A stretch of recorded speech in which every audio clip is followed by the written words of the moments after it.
cuma sertifikasi 50. Terus kamu nyebarnya kemana aja? Kemarin mau ke arah Bukit. Cara kamu nyebar itu gimana? Beli solar. Solar.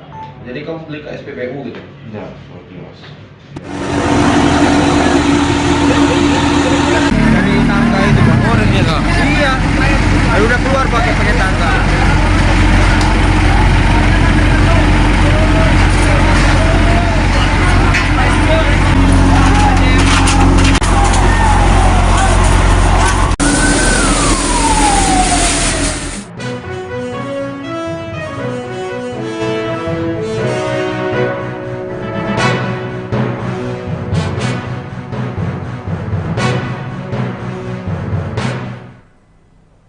Selamat malam Tribuners, jumpa lagi bersama dengan saya Kusnula Syaifah dalam tayangan Berita Lampung Terkini. Kami akan menyajikan informasi yang menarik dan juga terupdate seputar wilayah Provinsi Lampung. Dan inilah Berita Lampung Terkini selengkapnya. Berita pertama, peringatan gelombang tinggi besok yakni pada 13 Maret perairan barat Lampung mencapai ketinggian 6 meter. Inilah peringatan dini Badan Meteorologi, Klimatologi, dan Geofisika atau BMKG pada Rabu 13 Maret 2024. BMKG menyampaikan peringatan dini gelombang hari ini sangat tinggi mencapai 6 meter terjadi di wilayah perairan barat Lampung dan beberapa wilayah perairan lainnya. Hal ini terjadi karena pola angin di wilayah Indonesia bagian utara umumnya bergerak dari utara ke timur dengan kecepatan angin berkisar 4,25 knot, sedangkan di wilayah Indonesia bagian selatan umumnya bergerak dari barat ke barat laut dengan kecepatan 6 sampai dengan 35 knot. Kecepatan angin tertinggi terpantau di perairan barat Lampung, Selat Sunda, perairan Selat Banten dan juga Jawa Barat, Samudra Hindia Selatan Jawa Barat, perairan barat Sulawesi Selatan, Samudra Hindia Selatan NTT, perairan utara Flores dan Laut Arafuru.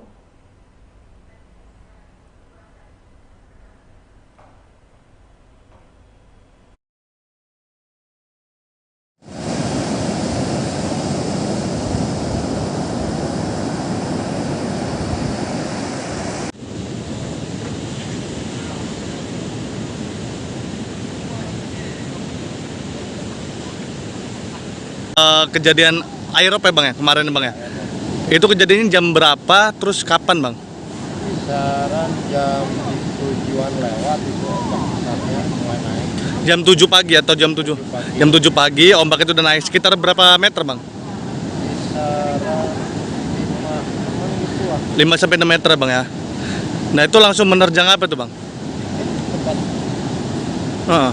ini. Ya, pantai Kedu ini. Heeh.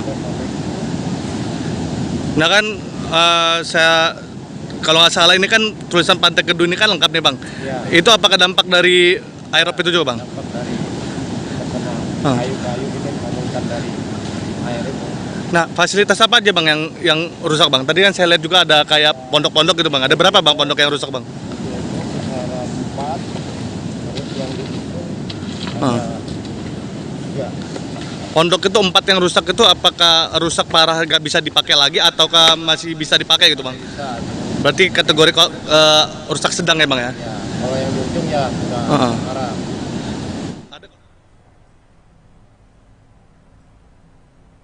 Kebakaran toko kosmetik di Bandar Lampung diduga karena korsleting listrik. Toko kosmetik Hana di Jalan Laksamana Malahayati atau di depan kantor BNNP Kelurahan Pesawahan Kecamatan Teluk Betung Selatan Bandar Lampung kebakaran pada hari Rabu ini, yakni 13 Maret 2024 pada pukul 00.50 waktu Indonesia bagian Barat dini hari. Kepala Dinas Pemadam Kebakaran dan juga Penyelamatan Dam Keramat Kota Bandar Lampung, Antoni Irawan mengatakan, tim menerima informasi adanya kebakaran di toko kosmetik Hanadi ini pada hari ini dan berlangsung bergegas meluncur ke lokasi. Petugas menduga api yang melahap toko kosmetik tersebut karena korsleting listrik. Yang menuturkan tim telah menginterogasi Widya Cahyani, 24 tahun, karyawan toko kosmetik Hana bahwa asap tiba-tiba muncul dari ruang tamu. Kemudian api membakar seisi ruang tamu. Dugaan sementaranya adalah penyebab dari kebakaran ini karena korsleting listrik. Kebakaran api ini di gedung milik Sebastian, 76 tahun itu mencapai 5 juta rupiah kerugiannya.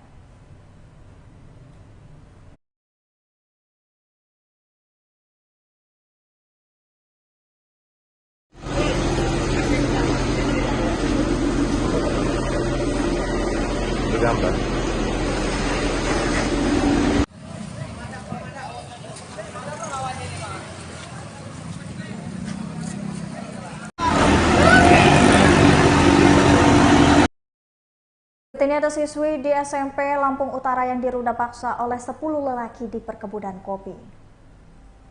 Satreskrim Polres Lampung Utara mengungkapkan kasus ruda paksa yang dialami oleh siswi yang masih duduk di sekolah menengah pertama di Kabupaten Lampung Utara, Lampung. Korbannya yakni berinisial NA 15 tahun yang merupakan warga Kecamatan Bukit Kemuning.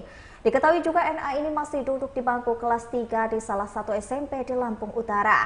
Hal ini diungkapkan oleh Kapolres Lampung Utara AKBP Teddy Resyana didampingi oleh Kasatreskrim Polres Lampung Utara Ibtu Stefanus Reynaldo Fajar Nuswantoroboyo dalam press release yang digelar di halaman Mapolres Lampung Utara pada Rabu 13 Maret 2024. AKBP Teddy membenarkan jika peristiwa itu terjadi pada Rabu 14 Februari 2024 lalu. Dari hasil penyidikan, ia menyebutkan sejumlah pelaku ada sebanyak 10 orang. Menurutnya korban dibawa oleh pelaku yang berinisial D ke salah satu perkebunan kopi. Kemudian korban digilir ruda paksa oleh pelaku tersebut. Alhasil, Polres Lampung Utara berhasil mengamankan 6 pelaku dari 10 pelaku kasus ruda paksa tersebut.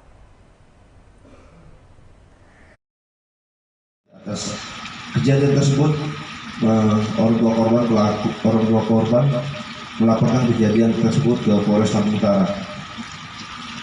Dari rangkaian penyelidikan didapat pelaku diidentifikasi terdapat 10 pelaku.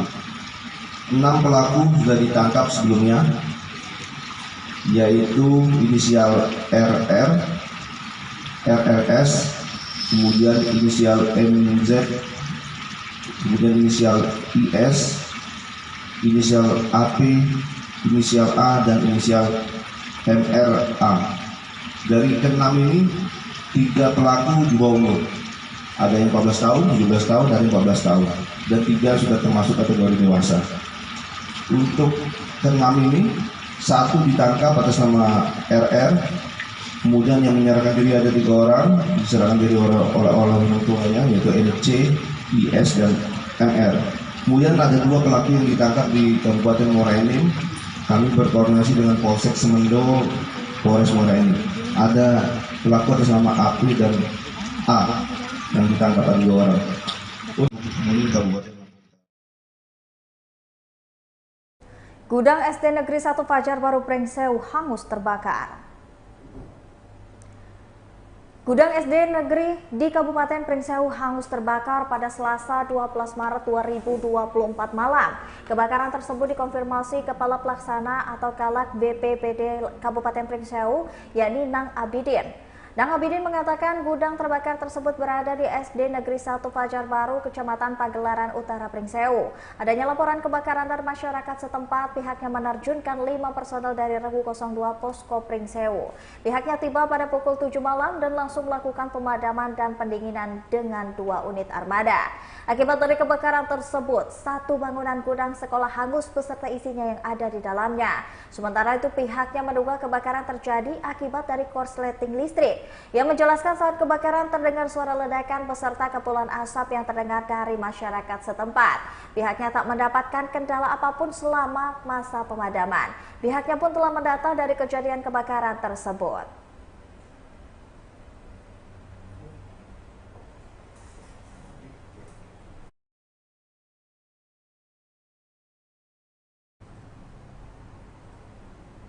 Berikut ini Polres Lampung Utara mengamankan pria yang membeli solar memakai uang palsu.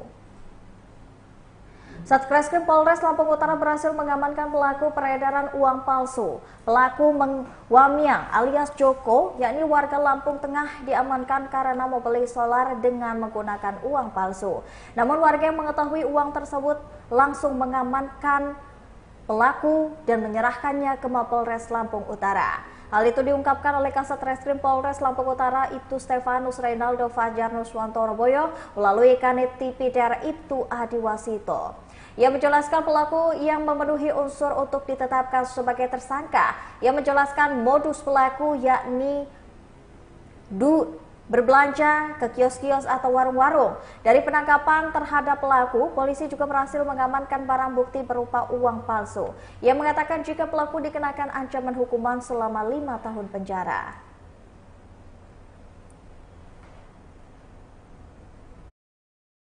Ming, Bang Ming, kamu udah berapa lama nyebarin uang palsu, Ming? Tanggal 12 aja, Pak. Udah berapa lama? 1 hari. 2 hari. Dapat uang palsu itu dari mana? Dari Kampung Kendal, Berapa kamu beli? 3 juta setengah. Jadi dapat berapa banyak? 15 juta sama 1 juta setengah. Itu kemarin pecahan berapa itu biasanya? 20.000, 15 juta. Yang 1 juta setengah 50. Terus kamu nyebarnya kemana aja? Baru kemarin mau ke arah Bukit. Cara kamu nyebarin itu gimana? Beli solar. Sholat. Jadi kamu beli ke SPBU gitu? Enggak, ke kios. Kamu masih apa nyebarinnya? Sendirian. Nah itu di video ada perempuan. Kalau itu kan tekan kerja, biasanya kita survei untuk ke proyek ke kanan. Hah? Gimana? Ke kanan. Mereka apa? Ya kalau ada pengecoran licin, Kamu kan nyebarin uang palsu, ya kan? Ditangkap warga kan? Di video itu beredar itu, uang itu kan ada di tas perempuan itu. Ya Itu kan? siapa? Itu siapa kamu? akan kerja. Rekan kerja nyebarin uang palsu. Bukan. Biasanya kita kan kerja di Redini. Ya, kok bisa uang itu ada di dalam tas perempuan itu? Tas yang itu yang merah di kemarin disita ya. Iya. Kamu titipin ke dia duitnya. Enggak, saya taruh di ini, di tas terus saya masukin di sebelahnya ini loh, kursi. Itu lampu tengah itu dia khusus buat uang palsu atau gimana itu? Saya kurang tahu Pak, baru kesini kali itu aja. Kamu kenal dari mana orang lampu tengah? Bukan kenal, saya sering melihat gelagat dia di pasar itu udah 3 kali. Terus? Saya tanya, ya saya minta tolong, saya minta itu tambahan kalau memang ada. Tapi dia tetap nggak mau awal, lama-lama oke kalau memang mau. Biasanya Cina nggak mau ngelakuin kayak gitu. Kalau keturunan Cina, itu ada dasar apa? Apa keturunan uji atau gimana? Bagaimana? Jadi saya kemarin mau coba Pak. Mau coba ya? Itu untung berapa kamu biasanya sekali nuker? Enggak lah, kan Nggak ada udah untung. terbiasa. Berapa? Biasanya kan orang mau. Gak ada untung. Jadi kamu nebus.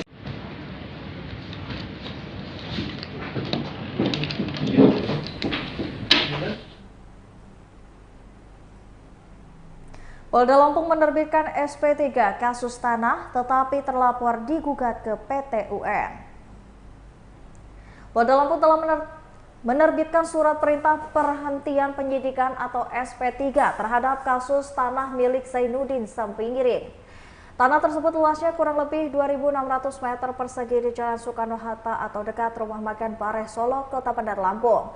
Pengacara tergugat dari Denny Faris mengatakan kliennya telah menerima SP3 dari Polda Lampung tapi malah sekarang digugat ke PT UN atau Pengadilan Tata Usaha Negara Bandar Lampung. Polda Lampung menertibkan dan juga menerbitkan SP3 karena tanda tangan soal pembelian tanah yang dilakukan Zainuddin Sambinggiring dengan disertai oleh sertifikat pada 1991. Kliennya dalam agenda PS menunjukkan batas-batas tanah yang sesuai dengan sertifikat. Pihaknya juga menunjukkan batas-batas tanah tersebut dan membuktikan bahwa benar sertifikat yang dimiliki.